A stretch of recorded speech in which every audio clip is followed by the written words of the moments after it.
Ujian nasional berbasis komputer telah diselenggarakan sejak Senin kemarin di semua SMK. Di SMK Negeri 2 Sinjai sendiri, pelaksanaan UNBK hari ketiga Rabu kemarin berlangsung tanpa ada kendala.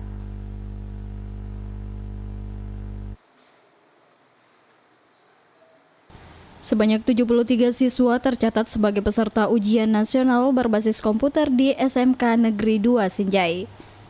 SMK yang terletak di Jalan Andi Mandasini, Kota Sinjai ini melangsungkan UNBK dengan membagi peserta dalam 3 sesi ujian.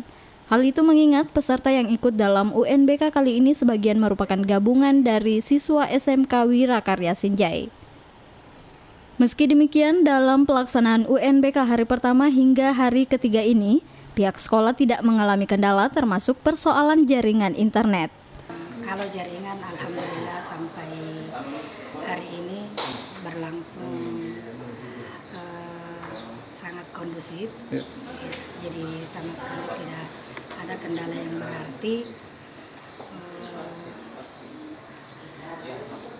karena kita juga sudah koordinasi dengan pihak PLN, jadi sampai hari ketiga ini alhamdulillah tidak pernah ada mati lampu.